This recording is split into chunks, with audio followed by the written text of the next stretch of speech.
discuss a small rant that I have about our sex ed system and the way we talk and relate to STDs and STIs in our community, and how those relationships with our bodies and communicable diseases actually leads to riskier sex and really just bad decision making and stigma that sometimes can come across in really violent ways.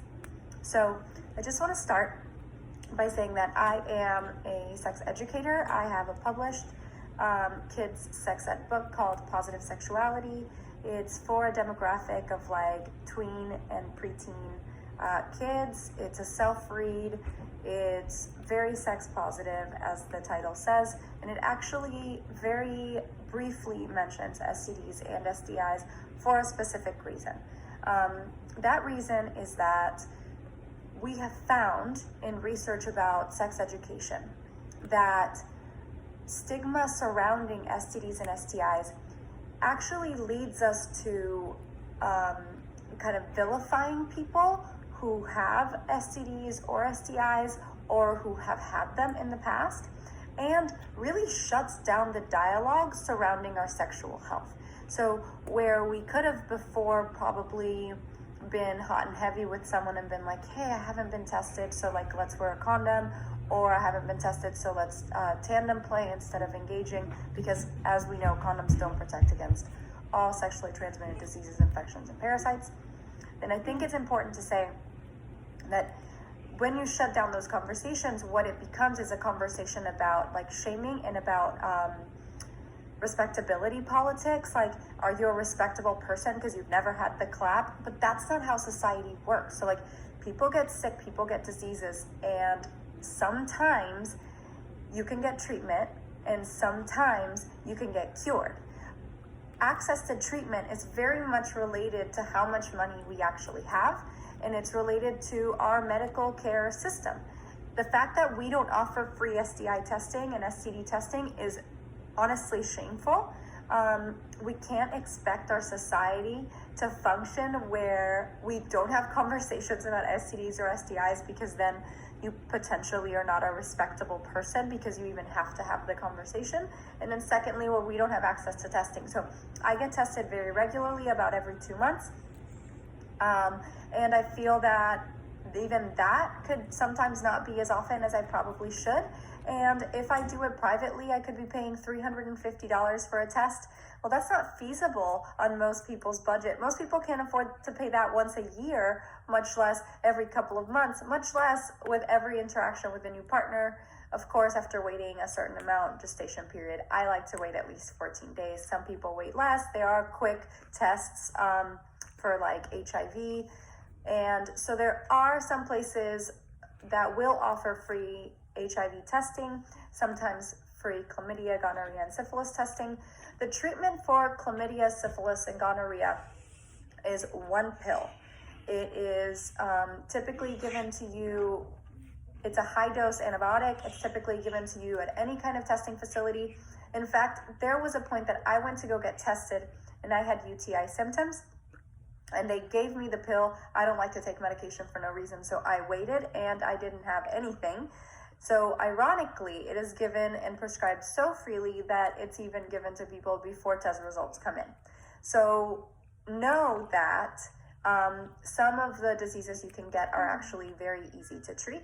And then secondly, diseases that we don't consider easy to treat. So let's talk about things like genital warts or herpes.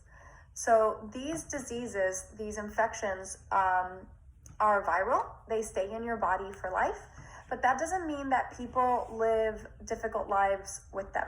So a lot of people deal with viruses like cold sores. That is the same virus. So the herpes simplex 1 is a virus that creates cold sores around your mouth. But if you engage in oral sex and there are cuts, for example, if you're a person who shaves or waxes, you can easily get herpes simplex 1 in your genital area and have it still be herpes simplex 1. And you would deal with it about as often as people deal with cold sores, which also means like exposure to trauma, exposure to sun, bad nutrition possibly could lead to outbreaks, stress, disease, like other illnesses. So it doesn't mean it's a life-threatening diagnosis, and it certainly doesn't mean that you can't engage in healthy, safe, pleasurable sex while having herpes 1 or simplex 2 is also a common genital herpes disease, right? So like a lot of people in our society walk around with genital herpes and we don't know, and we think, oh my God, people are gross and dirty, but you can spread these diseases without knowing that you have them. You can, viral shedding is kind of, it's a controversial term because I feel like the medical world is very divided about the way that we relate to diseases. So viral shedding is a thing. You can easily, like pre-outbreak, you could easily be spreading via rubbing contact these things onto other people, but they don't spread to soft and like unbruised, unscathed skin. Skin has to be broken for viruses to get in. So that's why we worry about things like sexual intercourse, because it tends to be somewhat abrasive to your skin. It can let viruses in.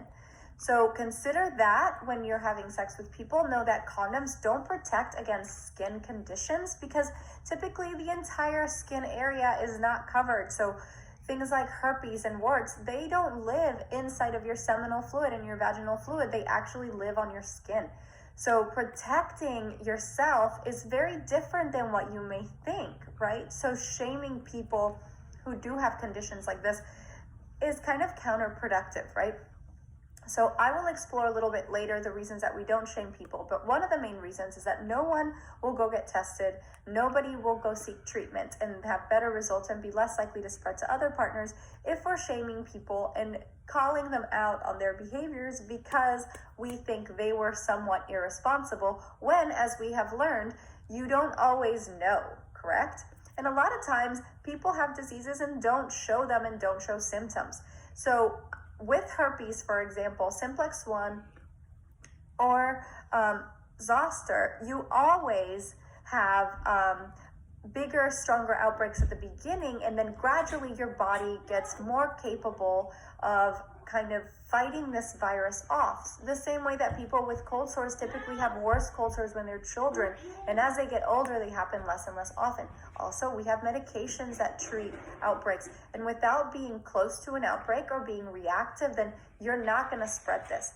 So I'm going to go with the big one since we're running out of time. HIV. Right? So HIV forever has been the big fear monger of why you should behave and have sex with just one person who is only having sex with one other person. But I'm here to tell you that HIV is not a death sentence. People live long, happy, pleasurable, healthy lives being HIV positive. Not only that, but there are different strains of HIV. So while we think that HIV is this like catch-all term, it's not. There are different types of HIV, and then different people that have different types of HIV should also be careful with each other. The medications and the treatments that we have now for HIV can make you undetectable, which means that your viral load is so small that even when you get an STD test, it would show negative. So there's a term in the sex ed and the sex education community that is U equals U. It translates to undetectable equals untransmittable. So this is a phrase that people don't know. This is a thing people don't understand. If your viral load is so low of HIV that you're undetectable, you cannot transmit it to other people. And I'm not talking about people on prescriptions like PrEP, which is a prophylactic pill that you would take that actually keeps you from being able to spread HIV. So wonderful when you have a partner that you live with and that you're having sex with regularly who is HIV positive, because sometimes their viral load may change over time, especially if they're not being super consistent with their treatment, which, as we know, people that deal with chronic illness also deal with stress and anxiety related to treatment and those options. So that makes sense. But if you're not, just know that HIV doesn't mean that you have to die alone and sad and miserable. That's not how it works. So we need to be careful and reframe our conversations about sexuality to be less about be careful and more about find pleasure and communicate freely. And when we go about and we don't have accurate information about sex and STDs and STIs, then we go and we lie to our partners. So studies show that people that are in monogamous relationships, or coerced monogamous relationships, actually have higher STD and STI rates than people who are non-consensual, who are consensually polyamorous or consensually non-monogamous, because these people have these conversations a little more often and a little more freely. So let's start by shaming and stigma leaving our households, speaking to our kids about sex from the point of view of pleasure and of consent, and internalizing those things when we have conversations with our own partners. Some people decide not to get tested because they feel that they've been with one partner. But the reality is, we don't really know what our partners do. As much as we want to trust them, and as much as we trust ourselves, it's also a good idea to just go get tested. Also know that STDs and STIs is kind of a misnomer, because they're not just sexually transmitted, okay? There's many other ways to get diseases like this. You could be, for example, kissing someone and develop cold sores, herpes simplex 1. You could also be, for example, getting a blood transfusion and get HIV. So I know people that have actually tested HIV positive because blood transfusions didn't used to test for HIV.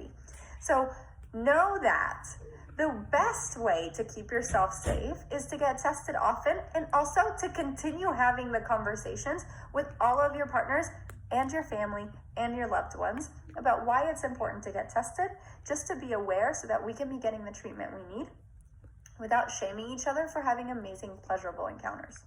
Thanks for listening.